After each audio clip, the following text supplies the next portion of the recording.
Hello, my name is Beck and welcome to the Anti TBR Tag. This is a tag where I talk about books and authors that I have no interest in reading anymore. So let's get into the questions. Question number 1 is a popular book that you have no interest in reading. And recently I DNF'd The Humans by Matt Haig, so I'm going to have to say I have no interest in reading The Midnight Library by Matt Haig. This is a book that chronicles a woman who I think is on the cusp of dying, and it gives her all of the options if she had made different decisions in her past life. And I think it sounds like an amazing concept, kind of like The Humans, with this alien coming to Earth and learning what it means to be a human being. I think it's got brilliant ideas about them, but I don't think I like the writing style. At least I didn't like the writing style in this one. I DNF'd it after like 6 pages, and I talk about it in my February wrap up. So I think because of that, I'm not a fan of Matt Haig's writing. Maybe like later in the future, I will eventually try something else by him, maybe something non-fiction, but I'm not a huge non-fiction person, so I'm probably going to put it off for a while. I think Matt Haig might just not be for me. Next up is a classic book or author that you have no interest in reading. I generally don't read classic books anyway, so I'm going to talk about a kind of popular or classic author, and that is J. Kristoff. Last year I read Empire of the Vampire and I gave it 2 stars. It just wasn't my thing at all. I've outgrown his writing style. I'm scared to reread Nevernight because back in the day I loved Nevernight, but I'm really worried that I won't like it anymore, so I'm just not going to pick up anything else by him.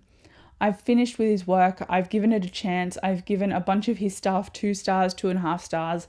It's just not for me anymore, and I've outgrown it. So I have moved on from J. Kristoff. Question number 3 is an author that you have no interest in reading, which I kind of answered in the last question, but I'm going to do a different author for this one, and that is Robert Jordan. He wrote the Wheel of Time series. When I read the first 2 books in this series, I was expecting it to kind of blow my mind a little bit because of all of the hype of the books, but really it just had those general fantasy tropes of like the chosen one and going on a quest and having a dark one to defeat, like an all-time evil power to rally the troops against and have the hero defeat in battle.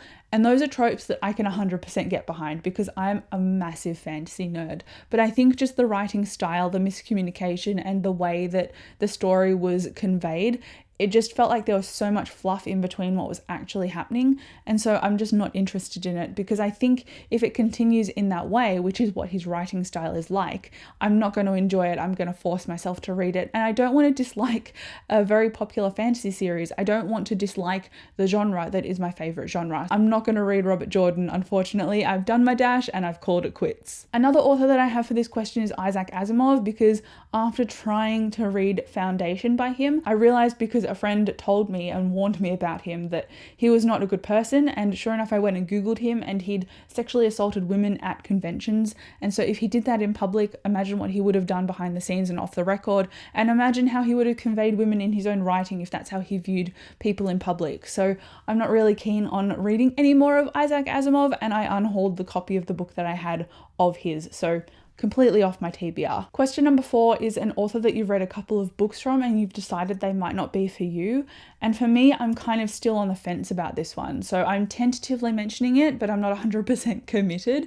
And that is The Witcher. I've given the first 2 collections of short stories about 3.5 stars. I've given the first book, Blood of Elves, a 4 stars, and then I've given Time of Contempt a 2 stars. So it's been a completely mixed bag, but I have the next book. So I'm thinking I'll read this and then make my judgment because I've already got this. So I may as well give it a shot, and I think I'll give it one last chance before I give up because there's a character in here called Ciri. She's like a lost princess. She's on the cusp of learning magic and everything, and Geralt the Witcher is kind of like her gruff mentor, and so I like that general concept, but that's not really been something that is focused on in the last book, and the way the last book ended, I wasn't really keen on it, which I talked about in my February wrap up. And so now that I've got this book, based on how the other book ended, there were a couple of little threads that I was interested in, and so if this book doesn't follow those threads, I'm not going to be interested in the series. I'm probably going to put it down. I think I'm close to the end of the series anyway. I don't think it's particularly long, but regardless, I'm not going to stick to and read a series that I'm completely not loving. So I'll give this a chance and I'll see how I go. Hopefully I don't have to wipe this off my TBR. Question number 5 is a genre that you keep trying, but it just doesn't compute, and so you can't read it anymore. This is less of a genre for me and more of a category, and that entire category is nonfiction. I don't know why my brain just can't compute it. It just doesn't enjoy it, and it kind of flatlines when it comes to enjoyment and taking information in. I have to work really hard to read nonfiction, and I have Chasing the Scream on my TBR for March, and I'm really struggling with it. I got it on ebook so that I could just flick through it on my phone at leisure, and I've read a small chunk of it, but I really just have not picked it up or thought about it in days. This is about the war on drugs and how it started and how different drugs in different places became decriminalized, and the corresponding reduction in crime from decriminalized drugs. And so it talks about drugs, crime, addiction, and where all this started and the stigmas related to that, which is a generally really interesting concept. But honestly, I'm just not vibing with it, and I don't know why. I think it's just my brain, but maybe I need to read a little bit further into the book. Maybe it's just not the right nonfiction for me. I honestly just don't know. I know fantasy is a genre well enough to pick out what I know I'll love. So probably for nonfiction as a category, because it's such a massive category, I just don't know what I'm going to like the most. And so maybe this is just not the right point to dip my toe into the category, but I'm not sure. Question number 6 is a book that I have bought but I will never read. I went through this phase like 2-3 years ago of buying a ton of books for the hype. I'm not doing that anymore. My TBR is under 20 books long. I basically try or I finish reading every single book that I buy. I've gone through that phase. I've wasted a lot of money. I'm not doing it anymore. Question number 7 is a series you have no interest in reading or that you've DNF'd. And I DNF'd a series very early on this year, and that is the Lady Astronaut series by Mary Robinette Kowal. I adore Mary Robinette Kowal. She's incredible. I love her on the Writing Excuses podcast. I really enjoyed the first 2 books in this series, but the 3rd book follows a different character. And I was invested in Alma York, the main character in the series. It's a historical sci-fi, so I'm not hugely into historical fiction, but because this focused on a main character and it had a established relationship at its core, and this main character had anxiety and also had to figure out how to get NASA as a whole off the planet because a meteor hit, and this is about the 40s or 50s, so they had to develop the mathematics and the science to get people viably living off planet because the planet is dying.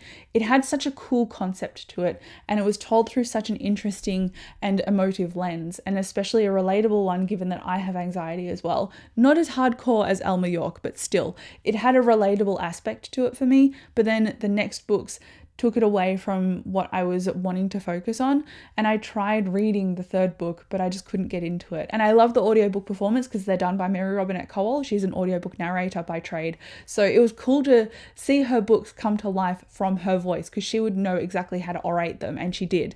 But I just couldn't get into the 3rd book, so I put it down. And then question number 8, the final one on this tag, is what is a new release that you have no interest in reading? And Sarah J. Maas is always very easy fodder for me when it comes to this question. But yes, Sarah J. Maas, House of Sky and Blood or Earth and Blood or whatever it is, that new Crescent City book that's blue. No interest in reading it, not a Sarah J. Maas person, and that's entirely okay. We can all read whatever we like. I don't really keep up with new releases, but that one is quite popular, so of course it's come across my radar. But all of the new releases that I keep track of are ones that I actively want to purchase and read. One of the new releases I'm interested in is the Atlas 6, and that came out this month. I'm so excited for it. And then after that, there's also I Kissed Shara Wheeler, which comes out in May, and that's by Casey McQuiston, and I'm so excited about that new book as well. So I'm going to talk about stuff I'm excited about rather than stuff I don't want to read in my last question. So that is it for this tag. Let me know down below what you have on your TBR. I would be interested to know, but thank you again so much for watching this video. Leave me a purple heart if you got this far, and I will see you in my next one. Bye.